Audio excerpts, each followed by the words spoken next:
പിഒകെയിൽ അടിയോടടി ജൻസി കലാപത്തിൽ വിറങ്ങലിച്ച് പാക് അധീന കാശ്മീർ. പാകിസ്ഥാൻ ഭരണകൂടത്തെ ഞെട്ടിച്ച് വീണ്ടും പിഒകെയിൽ കലാപം. സർവകലാശാല വിദ്യാർത്ഥികൾ ആരംഭിച്ച സമാധാന പ്രക്ഷോഭത്തിന് നേരെ പ്രദേശവാസികൾ വെടിയുതിർത്തതാണ് കലാപത്തിലേക്ക് വഴിതെളിച്ചത്. തെരുവുകളെ കത്തിച്ച് കണ്ണിൽ കണ്ടതിനെല്ലാം തച്ചു തകർത്ത് മുന്നേറുകയാണ് പിഒകെയിൽ ജൻസി കലാപകാരികൾ.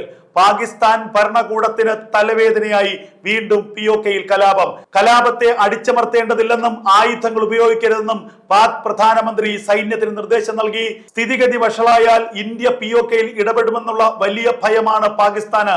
അതുകൊണ്ട് തന്നെ ഇന്ത്യയെ ഇടപെടുത്താനുള്ള സാഹചര്യം ഒഴിവാക്കണമെന്ന് സൈന്യത്തിന് പാക് പ്രധാനമന്ത്രി നിർദ്ദേശം നൽകിയിരിക്കുന്നു. വിദ്യാർത്ഥികളോട് ചർച്ച ചെയ്ത് കലാപത്തെ തീർക്കാനാണ് ഇപ്പോൾ പാകിസ്ഥാൻ ഭരണകൂടത്തിന്റെ നീക്കം. നേരത്തെ ആഴ്ചകൾക്ക് മുമ്പ് മറ്റൊരു കലാപം പിഒകെയിൽ പൊട്ടിപ്പുറപ്പെട്ടിരുന്നു.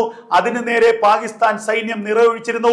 പാകിസ്ഥാൻ സൈന്യത്തിന്റെ പിന്തുണയോടുകൂടി പ്രദേശത്തെ തീവ്രവാദികളും ആ പ്രക്ഷോഭത്തിന് നേരെ ആക്രമണം നടത്തിയിരുന്നു.